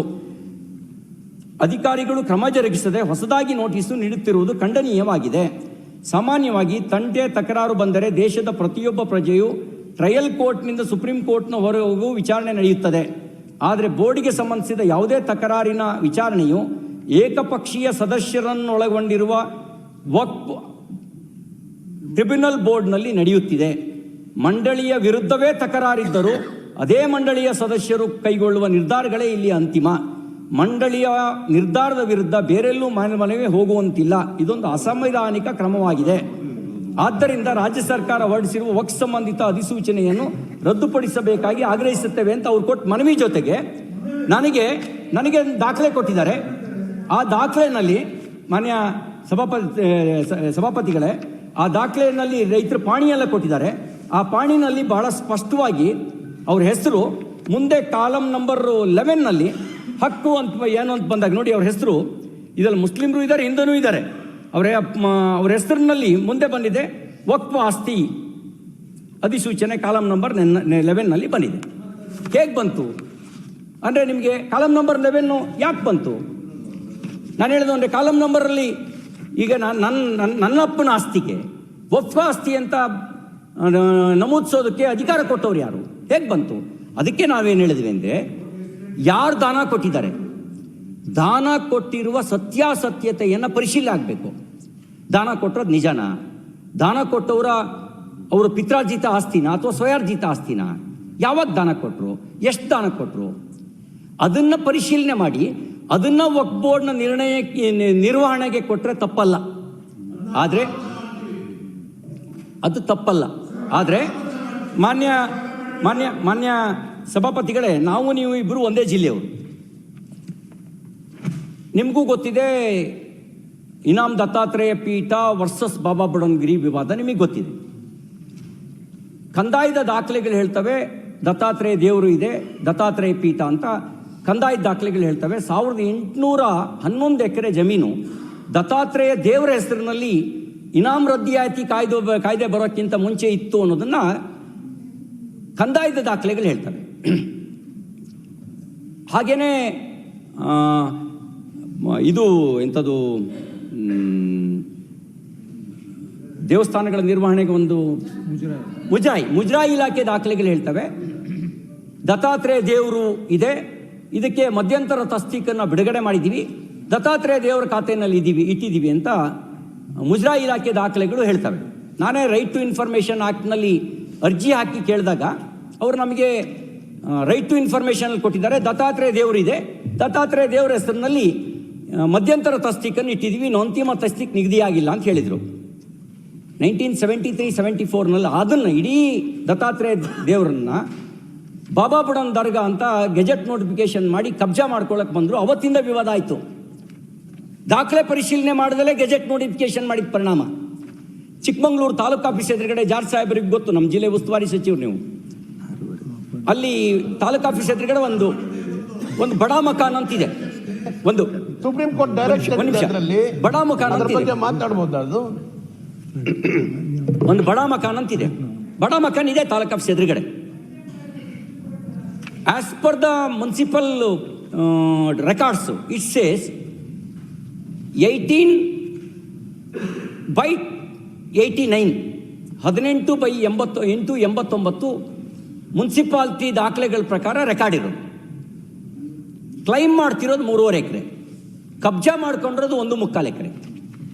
ನೀವು 18/89 ಅವ್ರದ್ದೇ, ಆದರೆ 3.5 ಎಕರೆ ಅವ್ರದ್ದಲ್ಲ. ಕ್ಲೈಮ್ ಮಾಡ್ತಿರೋದು ಎಷ್ಟು? ಇರೋದು 18/89. ನಾನು ಚಿಕ್ಕಮಗಳೂರು ಉದಾಹರಣೆ ಕೊಡ್ತಾ ಇದ್ದೀನಿ. 18/89 ಇರೋದು. ಕಬ್ಜಾ ಮಾಡ್ಕೊಂಡಿರೋದು 1.25 ಎಕರೆ, ಕ್ಲೈಮ್ ಮಾಡ್ತಿರೋದು 3.5 ಎಕರೆ. ಮೂಲ ಆ 3.5 ಎಕರೆ ಜಾಗ ನೆಲ್ಲೂರು ಮಠಕ್ಕೆ ಸೇರಿದ್ದು. ನ್ಯಾಯಾಲಯದಲ್ಲಿ ಕೇಸ್ ನಡೀತಾ ಇದೆ. As per the record says Nellore ಮಠಕ್ಕೆ ಸೇರಿದ್ದು. ಇಲ್ಲಿ ಬಡಾ ಮಕಾನಿಗಿರೋದು 18/89. ಓಕೆ, ಕೋರ್ಟ್ ಡಿಸೈಡ್ ಮಾಡಲಿ. ಆದ್ರೆ ಈ ತರದ ಕೋರ್ಟ್ ಡಿಸೈಡ್ ಮಾಡಲಿ. ಇದ್ರ ಜೊತೆಗೆ ಇನ್ನೊಂದು ಉದಾಹರಣೆ ಇದೆ. ರತ್ನಗಿರಿ ಬೋರೆ ಅಂತ ಚಿಕ್ಕಮಗಳೂರಿನಲ್ಲಿದೆ. ಹಳೆಯ 1000 ವರ್ಷದ ಹಿಂದಿನ ನಂದಿ ವಿಗ್ರಹ ಇದೆ, ಕಾಳಿಕಾಂಬ ದೇವಾಲಯ ಇದೆ. ನಾವೀಗ ಅದನ್ನು ಮಹಾತ್ಮ ಗಾಂಧಿ ಪಾರ್ಕ್ ಅಂತ ಡೆವಲಪ್ ಮಾಡಿದ್ದೀವಿ. ಮಕ್ಕಳ ರೈಲ್ ನಡೀತದೆ. ಹೈಯೆಸ್ಟು ಪಿಕ್ನಿಕ್ ಸ್ಪಾಟ್, ಜನ ಬರುವಂಥ ಒಂದು ಪಿಕ್ನಿಕ್ ಸ್ಪಾಟ್ ಆಗಿದೆ ಚಿಕ್ಕಮಗಳೂರಿನಲ್ಲಿ. ಯಾವ ದರ್ಗಾನೂ ಇಲ್ಲ ಅಲ್ಲಿ. ಗೆಜೆಟ್ ನೋಟಿಫಿಕೇಷನ್ನಲ್ಲಿ ಅದನ್ನೊಂದು ದರ್ಗಾ ಅಂತ ನೋಟಿಫಿಕೇಶನ್ ಏಕಪಕ್ಷೀಯವಾಗಿ ಮಾಡ್ಕೊಂಡಿದ್ದಾರೆ. ಯಾವ ದರ್ಗಾನೂ ಇಲ್ಲ. ಅದಕ್ಕೆ ಸುತ್ತಮುತ್ತಲಿನ ಆವರಣದಲ್ಲಿ ಪೊಲೀಸ್ ಟ್ರೈನಿಂಗ್ ಸೆಂಟರ್ ಇದೆ, ಪೊಲೀಸ್ ಪೆರೇಡ್ ಗ್ರೌಂಡ್ ಇದೆ, ಈ ಪೊಲೀಸು ಕಾನ್ಸ್ಟೇಬಲ್ಗಳಿಗೆ ಟ್ರೈನಿಂಗ್ ಕೊಡುವಂಥ ಇನ್ಸ್ಟಿಟ್ಯೂಷನ್ ಇದೆ. ಅದೆಲ್ಲವನ್ನೂ ಸೇರಿಸಿ ಗೆಜೆಟ್ ನೋಟಿಫಿಕೇಶನ್ ಮಾಡ್ಕೊಂಡಿದ್ದಾರೆ ದರ್ಗಾ ಅಂಥೇಳಿ. ಯಾವ ದರ್ಗಾಗಳು ಇಲ್ಲ ಅಲ್ಲಿ. ಈಗ ಈ ಥರದ ನಾನು ಹೇಳೋದೇನೆಂದರೆ, ಈ ಥರ ಪ್ರತಿಯೊಂದು ದಾಖಲೆಯನ್ನು ಕೂಡ ಪರಿಶೀಲನೆ ಮಾಡಿ ದಾನ ಕೊಟ್ಟಿರುವ ಜಮೀನಿದ್ರೆ ರವಿ ಅವರೇ, ಯಾವುದೇ ಲ್ಯಾಂಡು ಗೆಸೆಟ್ ನೋಟಿಫಿಕೇಶನ್ ಮಾಡಬೇಕಾದ್ರೆ ವಕ್ಫ್ ಅವ್ರು ಮಾಡ್ತಾರ ಅಥವಾ ಸರ್ಕಾರ ಮಾಡ್ತಾರ? ಸರ್ಕಾರ. ಕೇಳಿ, ಸರ್ಕಾರ, ನೀವು ನಿಮ್ಮ ಪ್ರಕಾರ ಸರ್ಕಾರ ಮಾಡಿದೆ, ನಾನು ಹೇಳಿದೆ ಸರ್ಕಾರ. ಅದರಲ್ಲಿ ಏನಾದ್ರು ತಪ್ಪಿದ್ಬಿಟ್ರೆ ಯಾರು ಬೇಕಾದ್ರೂ ಕೋರ್ಟಿಗೆ ಹೋಗ್ಬಿಟ್ಟು ಪ್ರಶ್ನೆ ಮಾಡುವುದು. ಅಲ್ಲ, ಈಗ ನಮ್ಗೇನಂದ್ರೆ ನಾನು ಅದನ್ನೇ ಹೇಳ್ತಾ ಇರೋದು, ಪ್ರಶ್ನಿಸುವ ಅಧಿಕಾರವನ್ನ ನಮಗೆ ವಕ್ಫ್ ಟ್ರಿಬ್ಯುನಲ್ ಮಾತ್ರ ಪ್ರಶ್ನೆ ಮಾಡಬೇಕು ಅನ್ನೋದು ಇದೆಯಲ್ಲ, ಅದೊಂದು ಕಾನ್ಸ್ಟಿಟ್ಯೂಷನಲ್, ಸಂವಿಧಾನ ಬಾಹಿರ.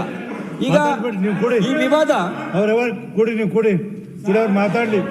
ಒಂದ್ ನಿಮಿಷ ಕೇಳಿ, ನೀವ್ಯಾಕೆ ಮಾತಾಡ್ತಾರೆ?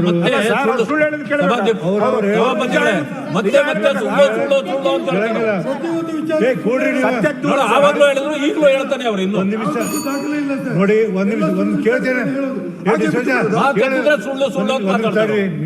ನಿಮಗೇನು ರೀತಿ ನೀತಿ ಐತಿಲ್ಲ? ಬೇಡ ಅಂದ್ರೆ ಮಾತಾಡ್ತಿಲ್ಲ, ನಾ ಹೇಳಿದ್ರೆ ಮಾತಾಡ್ತಿಲ್ಲ. ನೀವು ಕುತ್ಕೊಳ್ಳಿ, ನೀವು ಆಮೇಲೆ ಹೇಳಿ, ನೀವು ಬರೆದು ಇಟ್ಕೊಳ್ಳಿ, ಆಮೇಲೆ ಹೇಳಿ, ನಿಮ್ಗೆ ಕೊಡ್ತೀನಿ ನಾನು ಚಾನ್ಸ್. ಮಾತಾಡ ರವಿ. ಸಭಾಧ್ಯಕ್ಷ, ಇದು ನಾನು ನಿಮಗೆ ಶಾಂಪಲ್ನ ಸನ್ಮಾನ್ಯ ಸದಸ್ಯರಿಗೆ ಕೊಡ್ಲಿಕ್ಕೆ ಇಚ್ಛೆ ಪಡ್ತಾರೆ. ನೀವು ಪದೇ ಹೇಳ್ತಿದ್ದ ಟ್ರಿಬ್ಯುನಲಲ್ಲಿ ತೀರ್ಮಾನ ಆಗ್ಬಿಟ್ರೆ ಮತ್ತೆ ಕೋರ್ಟಿಗೆ ಹೋಗ್ಲಿಕ್ಕೆ ಆಗೋದಿಲ್ಲ, ಅದು ತಪ್ಪು.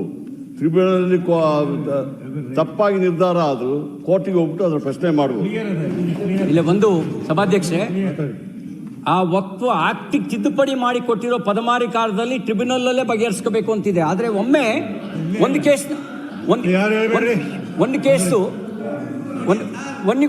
ನಾನು ಈಡಾಗಿಲ್ಲ. ಮಾಜಿ ಮಂತ್ರಿಗಳು ಅವರು ಇಲ್ಲಿ ಕೇಳಿ, ನೀವು ಎಲ್ಲ ಏನೇನು ಮಾಡಿದ್ದೀರಿ ಅನ್ನೋ ಮಾಹಿತಿ ಇದೆ. ಬಿಚ್ಚಿಟ್ರೆ ನಿಮ್ಮ ಬಂಡವಾಳ ಬಯಲಾಗುತ್ತೆ. ಏನೇನು ಮಾಡಿದಿರಿ ಸೇರ್ಕೊಂಡು ಮಾನ್ಯ ಸಿದ್ದರಾಮಯ್ಯ ಅವರು ತಪ್ಪಿಸಿದ್ರಿ ಎಲ್ಲ ನಂಗೆ ಗೊತ್ತು. ಮುಖ್ಯಮಂತ್ರಿಗಳನ್ನು ಮಿಸ್ಗೈಡ್ ಮಾಡಿದ್ರಿ ನೀವು. ನಿಮ್ಮಂತ ಒಂದಷ್ಟು ಜನ ಮಿಸ್ಗೈಡ್ ಮಾಡಿದಿರಿ. ಯಾವ ಅಮೆಂಡ್ಮೆಂಟ್ ಇದೆ?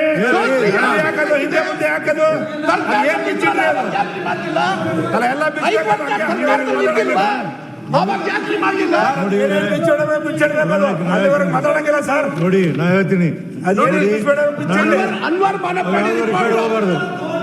ನೋಡಿ, ಅವ್ರು ಯಾರು ಮಾತಾಡ್ತಾರ ನನ್ನ ಅನುಮತಿ ಇಲ್ಲದೆ ಯಾರು ಈ ಕಡೆ ಹೋಗ್ಬಾರ್ದು. ನನ್ನ ಅನುಮತಿ, ಒಂದ್ ನಿಮಿಷ ಕೇಳಿ, ನನ್ನ ಅನುಮತಿ ಇಲ್ಲದೆ ಯಾರು ಮಾತಾಡ್ತಾರೆ ಯಾವ್ದು ಈ ಕಡೆ ಹೋಗ್ಬಾರ್ದು ಹೇಳ್ತೀನಿ.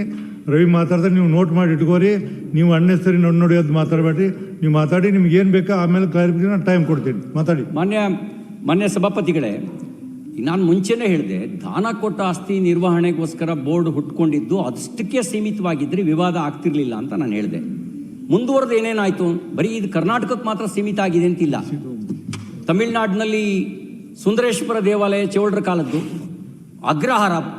ಅಗ್ರಹಾರ ಗ್ರಾಮಗಳನ್ನೇ ವಕ್ಫ್ ಪ್ರಾಪರ್ಟಿ ಅಂತ ನೋಟಿಫಿಕೇಶನ್ ಮಾಡಿಕೊಂಡು ಇವತ್ತು ಅದು ವಿವಾದವಾಗಿ ನಿಂತಿದೆ. ಕೇರಳದಲ್ಲಿ ಮುಂದುವರೆದು ಚರ್ಚುಗಳು ಕೂಡ ವಕ್ಫ್ ಪ್ರಾಪರ್ಟಿ ಅಂತ ಚರ್ಚ್ನವರು ಪ್ರೊಟೆಸ್ಟ್ ಮಾಡಿದ್ದನ್ನು ಕೂಡ ಪೇಪರಲ್ಲಿ ನಾನು ನೋಡಿದ್ದೀನಿ. ಚರ್ಚನ್ನು ಕೂಡ ಘೋಷಣೆ ಮಾಡಿಕೊಂಡು ವಕ್ಫ್ ಪ್ರಾಪರ್ಟಿ ಅಂತ ಚರ್ಚಿನವರು ಪ್ರೊಟೆಸ್ಟ್ ಮಾಡಿದ್ದು ಕೂಡ ಪೇಪರಲ್ಲಿ ಬಂದಿದೆ. ಮತ್ತೆ ನಾವು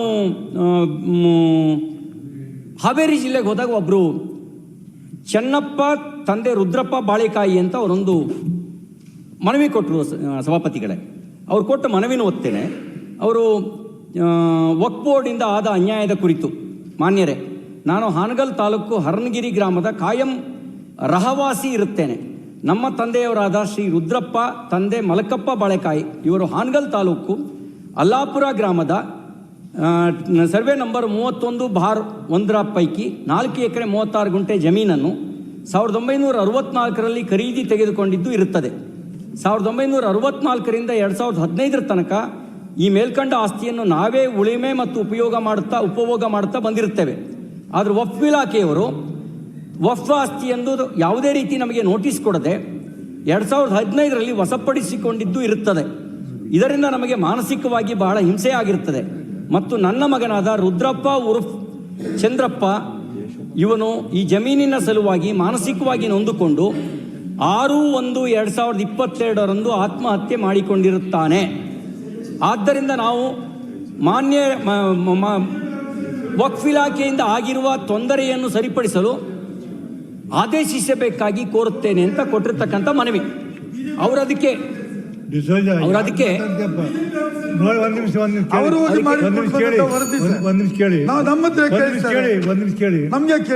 ಕೇಳಿ ನೀವು ಕೇಳೋದೇ ಇಲ್ಲ ಮತ್ತು ಶುರು ಮಾಡ್ತೀವಿ. ನಾ ಏನಂತೀನಿ, ನೀವು ಏನು ಬೇಕು ನೋಟ್ ಮಾಡಿ ಇಟ್ಕೊಳ್ಳಿ. ನೀವು ಯಾವಾಗ ನಿಮ್ಮ ಕೈ ಎತ್ತಿ ನಾ ಕೊಡ್ತೀನಿ. ಅವಾಗ ಅವ್ರು ಮಾತಾಡೋ ಡಿಸ್ಟರ್ಬ್ ಮಾಡಬೇಡಿ. ಸಭಾಪತಿಗಳು ಒಂದೇ ಒಂದು ಸಿಟಿ ರವಿ ಸರ್ ಒಂದೇ ನಿಮಿಷ. ಸಿಟಿ ರವಿ ಸರ್ ಒಂದೇ ನಿಮಿಷ.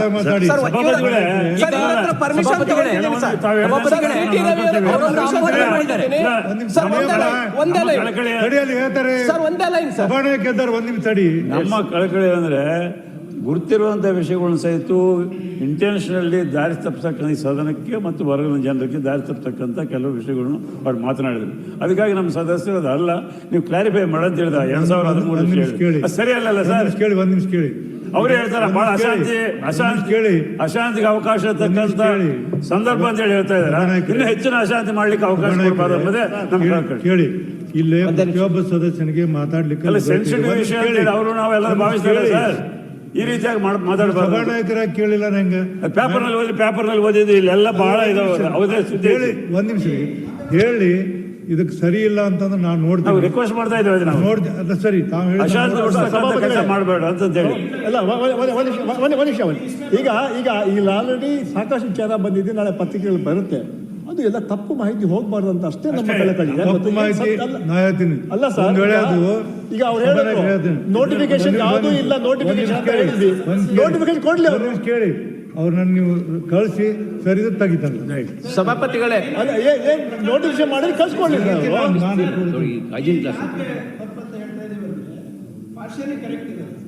8 ಎಕರೆ ಆಸ್ತಿ ಇತ್ತು ಸರ್. ಇಲ್ಲ ಒಂದ್ ನಿಮಿಷ ಸರ್, ಯಾಕಂದ್ರೆ ಇದು ವಕ್ಫ್ ನಮೋದನೆ ಆಗಿದೆ, ಅದಕ್ಕೆ ಆತ್ಮಹತ್ಯೆ ಮಾಡ್ಕೊಂಡಿದಾರಂತ. ಸಾಲ ತಗೊಂಡಿರೋದು ನಿಜ, ಆದ್ರೆ ಅವ್ರ ಸ್ವಂತ ಜಮೀನ್ ಮೇಲೆ ಯಾವುದೇ ಖಾಸಗಿ ಬ್ಯಾಂಕ್ಗಳು ಸರ್ ವಕ್ಫ್ ಪ್ರಾಪರ್ಟಿ ಮೇಲೆ ಸಾಲ ಕೊಡೋದಿಲ್ಲ ರೈತರಿಗೆ. ಅವ್ರ ಸ್ವಂತ ಜಮೀನ್ ಮೇಲೆ ನೀವು ಬೇಕಾದ್ರೆ ಪಂಚನಾಮ ತೆಗೆದು ನೋಡಿ. ಅದೇ ರೈತರು ಮತ್ತೆ ರೈತರ ಕುಟುಂಬದವರು ಬಹಳ ಸ್ಪಷ್ಟವಾಗಿ ಕೊಟ್ಟಿದ್ದಾರೆ. ಈ 4 ಎಕರೆನಲ್ಲಿ ಯಾರು ನನ್ನ ಹೆಸರಲ್ಲಿ ಇತ್ತು ಸ್ವಂತ ಜಮೀನ್ ಮೇಲೆ ICICI ಬ್ಯಾಂಕ್ ಇಂದ ನಾವು ಸಾಲ ತಗೊಂಡಿದ್ದೇವೆ. ಆ ಸಾಲ ಬಾಧೆಯಿಂದ ನಾನು ಆತ್ಮಹತ್ಯೆ ಅವ್ರು ಆತ್ಮಹತ್ಯೆ ಮಾಡ್ಕೊಂಡಿದ್ದಾರೆ ಅಂತ ಆ ಕುಟುಂಬದವರೇ ಕೊಟ್ಟಿರೋದು. ಇವ್ರೇನ್ ಹೇಳ್ತಾ ಇದ್ದಾರೆ ಈ ಪ್ರಕರಣ ಇದೆ ಶುದ್ಧ ಸುಳ್ಳು. ಇದನ್ನ DC ಹಾವೇರಿ ಅವರು ಮಾಡಿದಾಗ ಒಂದ್ ನಿಮಿಷ ಸರ್, ಇದನ್ನ ಫಸ್ಟ್ ಬೆಂಗಳೂರು ಸಂಸದರು ರೇಸ್ ಮಾಡಿ ಸಾಮಾಜಿಕ ಜಾಲತಾಣದಲ್ಲಿ ಹಾಕಿದಾಗ DC ಹಾವೇರಿ ಕ್ಲಾರಿಫಿಕೇಶನ್ ಕೊಟ್ಟಾಗ ಐ ಆಮ್ ಸಾರಿ ಅಂತ ಡಿಲೀಟ್ ಮಾಡಿದ್ದು ಅವ್ರ ಸಂಸದರು. ಅದೇ ಪ್ರಕರಣವನ್ನು ಇಲ್ಲಿ ತರ್ತಾ ಇದ್ದಾರೆ.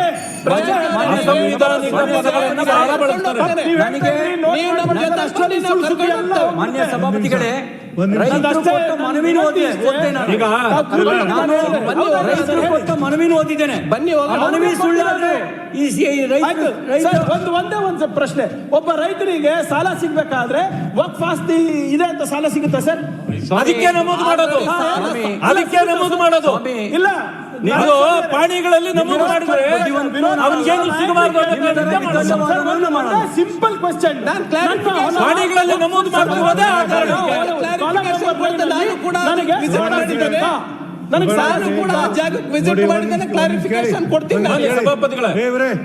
ಒಂದ್ ನಿಮಿಷ ಕೇಳಿ. ಸರ್ಕಾರಕ್ಕೆ ನಿಮ್ಗೆ ಸಂಪೂರ್ಣ ಅಂತ ಅಧಿಕಾರ ಇದೆ ಅವ್ರು ಮಾತಾಡಂತ ಹೇಳಕ್. ನೀವು ಅವಾಗ ಏನು ನೋಟ್ ಮಾಡೋಕತ್ತಿ, ನೀವು ಸಭಾನಾಯಕ ಮಾಡ್ಕೊರಿ ಯಾರು ಮಾಡ್ಕೊರಿ, ಅವ್ರೇನು ಮಾತಾಡೋದು ಸರಿಯೋ ತಪ್ಪು ನೀವು ನೋಡ್ರಿ. ಆಮೇಲೆ ನಾ ಸರಿ ಇಲ್ಲ ನಾ ತೆಗಿತೀನಿ. ಪ್ರೈಮ್ ಟೈಮ್ ಅಲ್ಲಿ ಡಿಬೇಟ್ ಆಗ್ತದೆ, ಎಲ್ಲ ತಪ್ಪು ಮಾಹಿತಿ ಅಂದ್ಮೇಲೆ ಹೋಗಿ ಎಲ್ಲರೂ ಅಂದ್ರೆ ನೀವು ಮಾತ್ರ ಸರಿಯಾದ ಮಾಹಿತಿ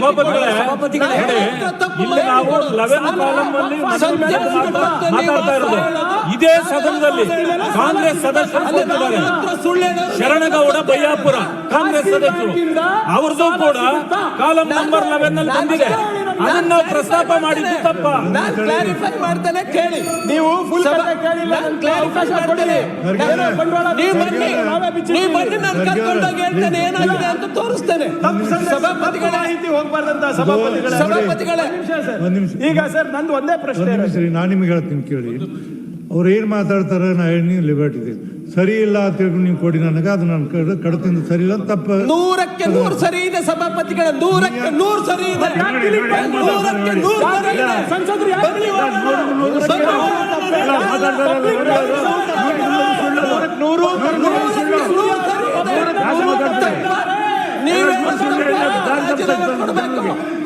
ಬೆಂಗಳೂರಿನ ಸಂಸದರು ಸಾಮಾಜಿಕ ಜಾಲತಾಣದಲ್ಲಿ ಮತ್ತೆ ಪಬ್ಲಿಕ್ ನಲ್ಲಿ ಕ್ಷಮೆ ಬೆಂಗಳೂರು ತಪ್ಪು ಮಾಹಿತಿ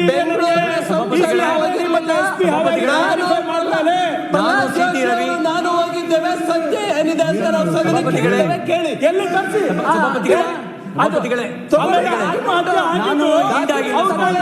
ನಮ್ ಕಾಲದಲ್ಲ, ನಮ್ ಕಾಲದಲ್ಲಿ ನಿಮ್ ಕಾಲದಲ್ಲಿ ಆಗಿರೋದು.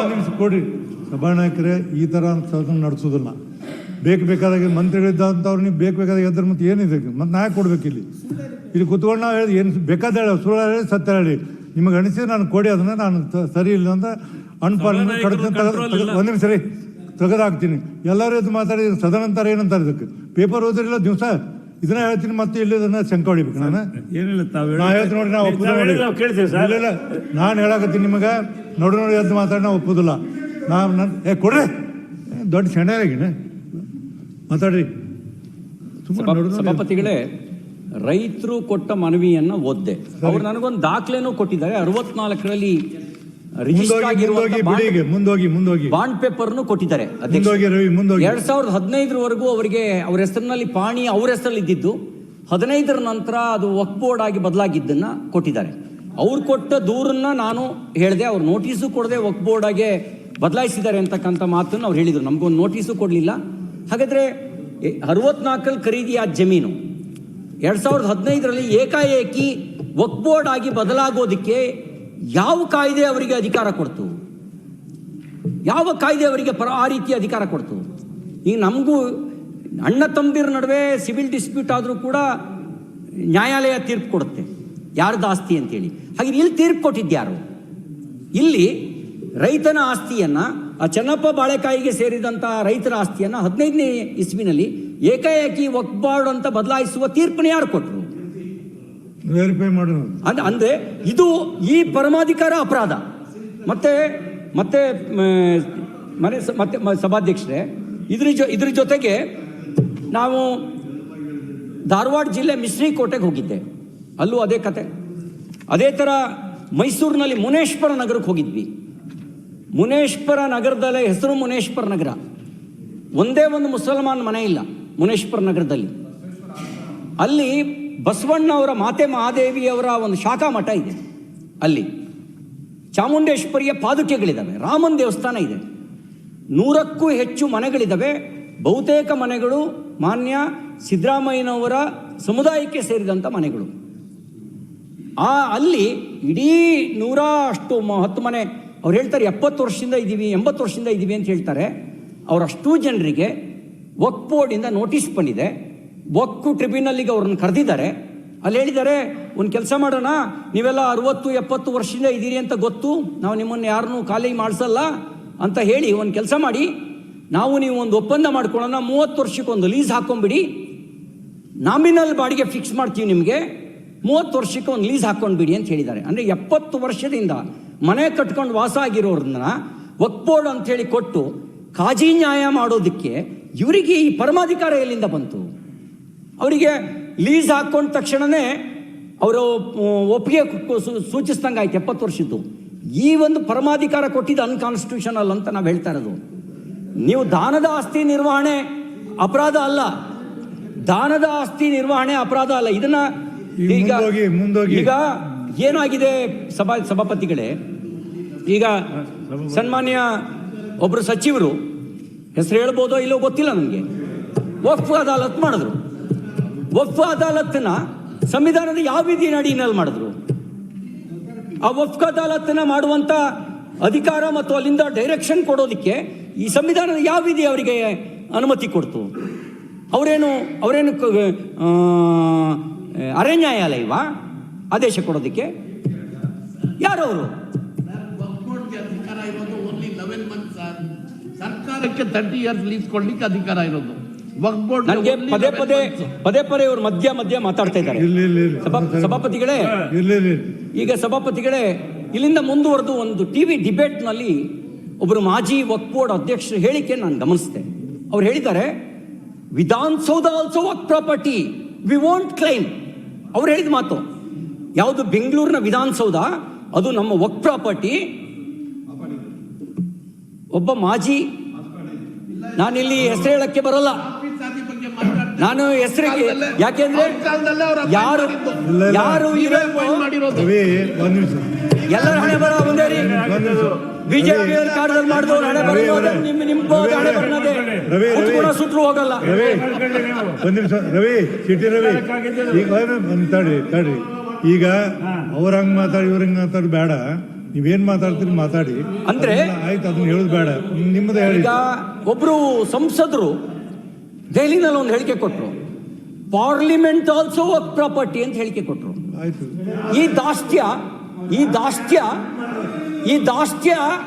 ಈ ದಾಸ್ತ್ಯದ ಮಾತಾಡುವಂತ ಅಲ್ಲ.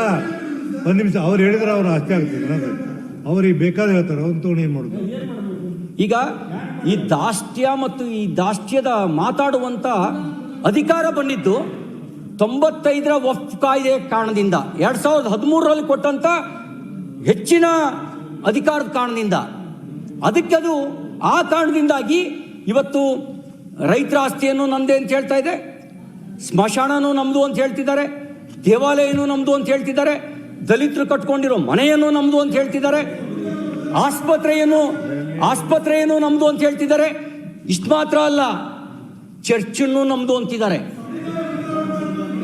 ವಿಧಾನಸೌಧನೂ ನಮ್ದು ಅಂತಿದ್ದಾರೆ. ಈಗ ಏನಂದ್ರೆ ಈ ವಿಧಾನಸೌಧನೂ ನಮ್ದು ಅಂತ ಹೇಳ್ತಿದ್ದಾರೆ, ಈ ವಿಧಾನಸೌಧವನ್ನು ನಮ್ದು ಅಂತ ಹೇಳ್ತಿದ್ದಾರೆ. ಅದಕ್ಕಿದು ಈ ಕಾಯ್ದೆ ಇದೆಯಲ್ಲ, ಆ ಕಾಯ್ದೆ ಪರಮಾಧಿ ಕೊಟ್ಟಿರ್ತಕ್ಕಂಥ ಕಾಯ್ದೆ ಅನ್ಕಾನ್ಸ್ಟಿಟ್ಯೂಷನಲ್ ಅನ್ನೋದು ನನ್ನ ವಾದ. ಈ ಕಾರಣಕ್ಕೆ ಹೇಳ್ತಿರ್ತಕ್ಕಂಥದ್ದು. ಅದಕ್ಕೆ ಸರ್ಕಾರಕ್ಕೆ ನಮ್ಮ ಆಗ್ರಹ ಇದೆ, ನೀವು ಒಂದು ಒಳ್ಳೆ ಕೆಲಸ ಮಾಡಿದ್ರಿ. ಮುಖ್ಯಮಂತ್ರಿಗಳು ಯಾವಾಗ ರೈತರು ದಂಗೆ ಹೇಳ್ತಾರೆ ಅಂತ ಅನ್ನಿಸ್ತು, ಮಠಾಧಿಪತಿಗಳು ಬೀದಿಗೆ ಬಂದರು, ಆಗ ಕಾಲಮ್ ನಂಬರ್ 11 ತೆಗೆದು ಮ್ಯೂಟೇಷನ್ಗಳಲ್ಲಿ ವಕ್ಫ್ ಪ್ರಾಪರ್ಟಿ ಅಂತೇಳಿ ಸೇರಿಸಿರೋದನ್ನು ಕೂಡ ವಾಪಸ್ ತೆಗೆದುಕೊಳ್ಬೇಕು ಅಂತ ಆದೇಶ ಕೊಟ್ಟರು. ನೀವೇನೂ ತಪ್ಪು ಮಾಡದೇ ಇದ್ರೆ, ಸರ್ಕಾರ ಏನೂ ತಪ್ಪೇ ಆಗದೆ ಇದ್ರೆ, ವಕ್ಫ್ ಬೋರ್ಡ್ ಮಾಡಿದ್ದೆಲ್ಲ ಸರಿ ಇದ್ರೆ, ಅಲ್ಲ ನೀವೇನು ಮಾಡಿಲ್ಲ, ನಾನು ನಿಮ್ಗೆಲ್ಲೂ ನಾನು ಕಂಪ್ಲೇಂಟ್ ಮಾಡ್ತಿಲ್ಲ. ಅಲ್ಲ, ಮುಖ್ಯಮಂತ್ರಿಯವರು ಕೆಲವೊಂದು ವಿಚಾರ ಅವ್ರ ಗಮನಕ್ಕೆ ತಂದಾಗ ಅವರು ಆ ಥರ ಆದೇಶ ಕೊಟ್ಟಿದ್ದಾರೆ, ಅದು ನಿಮಗೆ ಒಳ್ಳೇದು ತಾನೆ, ನೀವು ಅದೇ ತಾನೇ ಮಾತಾಡ್ತಾರೆ. ನಾನು ಅದನ್ನೇ ಹೇಳ್ತಾ ಇರೋದು, ನೀವು ಪೂರ್ಣ ಕೇಳಿಸ್ಕೊಂಡ್ರೆ ಬಹಳ ಸಂತೋಷ. ರೈತರ ಬಗ್ಗೆ ಬಹಳ ಚೆನ್ನಾಗಿ ಮಾತಾಡ್ತಾ ಇದ್ದಾರೆ, ಬಹಳ ಕಾಳಜಿ ಇದೆ.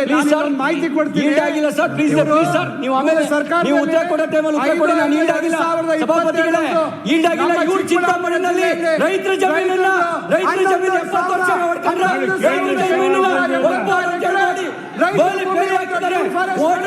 ಗುಲಾಮರಾಗಿದ್ದಾರೆ.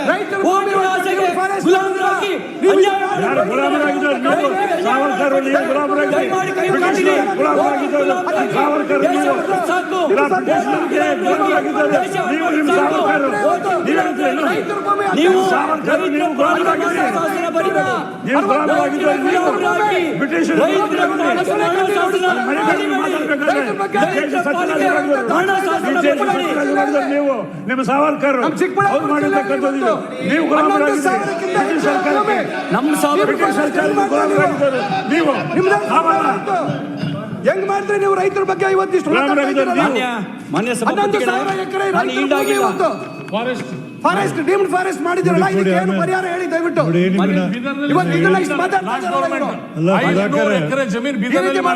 ಮಾನ್ಯ ಸಭಾಪತಿಗಳೇ, ಸಭಾಪತಿಗಳೇ, ನಾನು ಇರ್ಲಿಲ್ಲ, ನನ್ನ ತಾಲೂಕ್ ಬಗ್ಗೆ ಮಾತಾಡಿದ್ದಾರೆ. ಮಾನ್ಯ ಸಭಾಪತಿಗಳೇ, ನಾನು ಈಡಾಗಿಲ್ಲ ಸಭಾಪತಿಗಳೇ, ನಾನು ಈಡಾಗಿಲ್ಲ, ನ್ಯಾಯಾಲಯದಲ್ಲಿ ನಾನು ಈಡಾಗಿಲ್ಲ, ನಾನು ಈಡಾಗಿಲ್ಲ, ಮಾಡಿ ಕೊಟ್ಟಿದ್ದಾರೆ. ಈಡಾಗಿಲ್ಲ. ಅಸಿಸ್ಟೆಂಟ್ ಕಮಿಷನರ್ ಇವತ್ತು ಹಾಜರಾದ ಮುಖೇಶ್ ರದ್ದು ಮಾಡಿದ್ದಾರೆ. ಕೇಳ್ರಿ ಇವ್ರೆ, ಈಗ ಅವ್ರು ಸಭಾಪತಿಗಳೇ, ನಾನು ಈಡಾಗಿಲ್ಲ. ಅವರು ನಾವೀಗ ವಿರೋಧ ಪಕ್ಷ ನಾಯಕರು ದಾಖಲೆಗಳನ್ನ ತಿರ್ಸ್ತಕ್ಕಂಥ ಕೆಲಸ ಆಗ್ಬಾರ್ದು. ನ್ಯಾಯಾಲಯದಲ್ಲಿ 2016 ಕೇಸ್ ಇದೆ. ಈ ತರ ಆದ್ರೆ ನನಗೆ ನ್ಯಾಯಾಲಯದಲ್ಲಿ ತೀರ್ಪು ಬರಬೇಕು.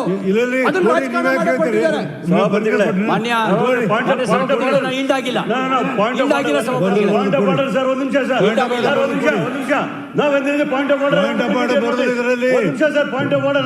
ಕೇಳ್ತಾ ಇದೀನಿ. ಪಾಯಿಂಟ್ ಆಫ್ ಆರ್ಡರ್ ಯಾರ್ದು? ನನ್ನ ಹತ್ರ 2013 ಗೆಜೆಟ್ ಕಾಪಿ ನನ್ನ ಹತ್ರ ಇದೆ. ಯಾವ ಕಾಲಮ್ ಅಲ್ಲಿ ಯಾವ ಸೆಕ್ಷನ್ ಅಲ್ಲಿ ಅವ್ರು ಟ್ರಿಬ್ಯುನಲ್ ಫುಲ್ ಪವರ್ಸ್ ಕೊಟ್ಟಿದ್ದಾರೆ, ಕೋರ್ಟ್ಗೆ ಹೋಗಕ್ ಆಗಲ್ಲ ಅಂತಕ್ಕಂಥ ಅವ್ರು ಹೇಳ್ಬೇಕಾಗ್ತದೆ, ಇಲ್ಲ ವಾಪಸ್ ತಗೋಬೇಕಾಗ್ತದೆ. There is no powers given to tribunal, that is final ಅಂತಕ್ಕಂಥದ್ದು. ಸುಪ್ರೀಂ ಕೋರ್ಟ್ಗೆ ಹೋಗ್ಲಿಕ್ಕೆ ಅಧಿಕಾರ ಇದೆ ಅಂತಕ್ಕಂಥದ್ದು ನನ್ನ ವಾದ ಆಗಿದೆ. I am giving the gazette copy, let him provide. ಈಗ ಸರಿ, ಈಗ ನೋಡಿ, ಒಂದ್ ನಿಮಿಷ ರವಿವಾರ 4:50 ಸ್ಟಾರ್ಟ್ ಮಾಡಿರಿ ನೀವು, ಇನ್ನು 5 ನಿಮಿಷ ಇಲ್ಲ ಮಧ್ಯದಲ್ಲ. ಇಲ್ಲ ಸಭಾಪತಿಗಳೇ, ಮಧ್ಯದಲ್ಲಿ ನಾನು ಸ್ಟಾರ್ಟ್ ಮಾಡಿದ್ದು ಅದು ಕರೆಕ್ಟು. ಕಳಿಸಿಲ್ಲ. ಸದನದಲ್ಲಿ ನಾನು ಗೆಜೆಟ್ ಕಾಪಿ ಮಾತಾಡ್ತಾ ಇದ್ದೀನಿ. ಯಾವ ಪ್ಯಾರಾಗ್ರಾಫ್ ಅಲ್ಲಿ ಟ್ರಿಬ್ಯುನಲ್ಗೆ ಆತರ ಸುಪ್ರೀಂ ಪವರ್ ಕೊಟ್ಟಿದೆ ಅಂತ ವಿಚಾರನ ಅವ್ರು ಪ್ರೂವ್ ಮಾಡಬೇಕಾಗ್ತದೆ. ಇಲ್ಲ ಅಂದ್ರೆ ಮುಂದುವರಿಸಬಾರ್ದು. ಮತ್ತೆ ಕೇಳ್ತಾ ಇದ್ದೀನಿ, ಸದನವನ್ನು ದಿಕ್ ತಪ್ಪಿಸ್ತಕ್ಕಂಥ ಯಾವ ರೀತಿ ನ್ಯಾಯ ಅಂತ gazette copy point to point ಮಾತಾಡ್ತಾರೆ. ಈಗ ಸಭಾಪತಿಗಳೇ, ಅವರು ರವಿಕುಮಾರ್ ಬುದ್ಧಿನೇ ಇಲ್ಲ. ಸಭಾಪತಿಗಳೇ, ಈಗ ಅವರು ಪಾಯಿಂಟ್ ಆಫ್ ಆರ್ಡರ್ ರೈಸ್ ಮಾಡಿ ಪ್ರಶ್ನೆ ಮಾಡಿ, ನಾನು ಅದನ್ನ ಡಿಸೈಡ್ ಮಾಡ್ತೀನಿ. 1995 ಆಕ್ಟ್ ನಲ್ಲಿ ಏನ್ ತಂದ್ರಲ್ಲ, ಆ 1995 ಆಕ್ಟ್ ಒಂದಷ್ಟು ಶಕ್ತಿ ಕೊಟ್ರೆ 2013ರಲ್ಲಿ ಈಗ ಅವರು 2013ರಲ್ಲಿ ಯಾವುದೇ ಆಸ್ತಿನ ವಕ್ಫ್ ಬೋರ್ಡ್ ಅಂತ ಘೋಷಣೆ ಮಾಡೋಕೆ ಅವ್ರ ದಾಖಲೆ ಕೊಡಬೇಕಾದ ಅವಶ್ಯಕತೆ ಇಲ್ಲ. ನಿಮ್ಮ ಆಸ್ತಿ ನಾಳೆ ವಕ್ಫ್ ಬೋರ್ಡ್ ಅಂತ ಘೋಷಣೆ ಆದರೆ ನಿಮ್ಮ ಪಿತ್ರಾರ್ಜಿತ ಆಸ್ತಿ ನೀವು ದಾಖಲೆ ಕೊಡಬೇಕು, ವಕ್ಫ್ ಬೋರ್ಡ್ನವ್ರು ದಾಖಲೆ ಕೊಡಬೇಕಾಗಿಲ್ಲ. ಅವ್ರೇನು ಹಂಗೆ ಬರಿಗೈ ಫಕೀರ್ನಾಗಿ ಇದು ನಂದು ಅನ್ಬೋದು. ಸರಿ ಈಗ ಸಭಾಪತಿಗಳೇ, ಚಿಂತಾಮಣಿಯಲ್ಲಿ ವಕ್ಫ್ ಸಂಘರ್ಷ, ಜಮೀನು ಉಳುಮೆ ಮಾಡುತ್ತಿದ್ದ ರೈತರ ಟ್ರ್ಯಾಕ್ಟರಿ ಜಪ್ತಿ, ದಲಿತರ ಟ್ರ್ಯಾಕ್ಟರಿ ಜಪ್ತಿ. ಇದು ನಾನು ಪತ್ರಿಕೆಗಳಲ್ಲಿ ಬಂದಿದ್ದನ್ನ ಗಮನಕ್ಕೆ ಸೆಳೆದೆ. ಅಂದ್ರೆ ಇದು ನಾನು ಇದನ್ನ ಹೇಳೋ ಉದ್ದೇಶ ಏನು ಅಂತಂದ್ರೆ, ಅಧ್ಯಕ್ಷರೇ, ಸಭಾಪತಿಗಳೇ, ಒಂದು ಊರಿಗೆ, ಇದು ನನ್ನ ಕ್ಷೇತ್ರಕ್ಕೆ ಸಂಬಂಧಪಟ್ಟಿದ್ದ ಒಂದು ಊರಿಗೆ ಮಾಡಬೇಕು. ಈಗ ಒಂದು ಊರಿಗೆ 1974ರಲ್ಲಿ ಇದು ಫಕೀರ್ ಇನಾಮ್ತಿ ಇಲ್ಲ. ಅಸಿಸ್ಟೆಂಟ್ ಕಮಿಷನರ್ ಸರ್ಕಾರ 2013 ಇದ್ದಂತ ಸಂದರ್ಭದಲ್ಲಿ ಅಸಿಸ್ಟೆಂಟ್ ಕಮಿಷನರ್ ಆದೇಶ ಮಾಡಿದ್ದಾರೆ. ಇವರಲ್ಲಿ ಬಂದು ಇವತ್ತು ಕೋಮು ಗಲಭೆಗಳನ್ನು ಸೃಷ್ಟಿ ಮಾಡ್ತಕ್ಕಂಥ ಕೆಲಸ ಮಾಡ್ತಾ ಇದ್ದಾರೆ. ಇವರು ಕೋರ್ಟ್ ಅಲ್ಲಿ ಕೇಸ್ ಇದೆ. ಇದು 2016 ಹೈಕೋರ್ಟ್ ಕೇಸ್ ಇದೆ. ಯಾವುದೇ ಸ್ಟೇ ಇಲ್ಲ. ನೀವು ಕೋರ್ಟ್ ಅಲ್ಲಿ ಕೇಸ್ ತರಬೇಕಿದ್ದು. ಕೇಳಿ, ನಿಮಗ ಹೇಳಲಿಕ್ಕೆಲ್ಲ ಅಧಿಕಾರ ಐತಿ ಸರ್ಕಾರಕ್ಕೆ. ಅವರೆಲ್ಲ ಮಾತಾಡಂತ ಹೇಳಿ, ನೋಡಿ ಎದ್ದು ಹೇಳ್ಬೇಡಿ. ನನ್ನ ಪರಿಚಯ ಆದ್ರೆ ಯಾವ ಕಡ್ತಕ್ಕೆ ಹೋಗ್ಬಾರ್ದು. ಸಭಾಪತಿಗಳು ಅವರು ಸುಳ್ಳು ಮಾಹಿತಿ ಕೊಟ್ರೆ ಸದನಕ್ಕೆ ತಪ್ಪು ಮಾಹಿತಿ ಕೊಡ್ಬೋದು. ಅವರು ನೋಡ್ತೀನಿ ಅದನ್ನ. ಅಲ್ಲ, ಪಾಯಿಂಟ್ ಆಫ್ ಆರ್ಡರ್ ತಪ್ಪು ಮಾಹಿತಿ ಕೊಟ್ಟು ಜನರಿಗೆ ದಾರಿ ತಪ್ಪಿಸ್ತಾ ಇದ್ದಾರೆ. ಇದಕ್ಕೆ ಅವಕಾಶ ಇದೆಯಾ ಇಲ್ಲಿ? ನಾನು ನೋಡ್ತೀನಿ.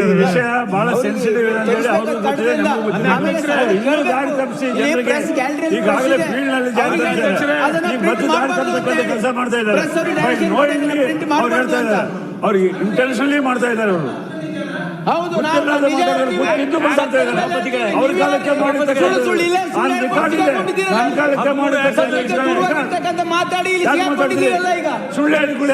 ಸಭಾಪತಿಗಳೇ, ಈಗ ಅವ್ರು ಹೇಳಿದ್ದೇ ಸತ್ಯ ಆಗಲಿ. ಯಾಕೆಂದ್ರೆ ಯಾವುದೇ ಪರಮಾಧಿಕಾರ ಇಲ್ಲ ಅಂತಾರೆ.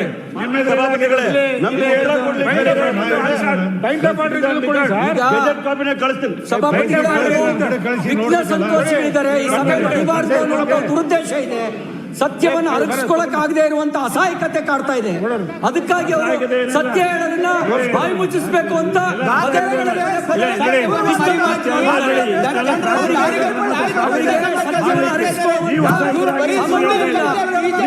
ನಿಮ್ಮ ಕಲಬುರಗಿ ಜಿಲ್ಲೆ ಸುಳ್ಳಿನ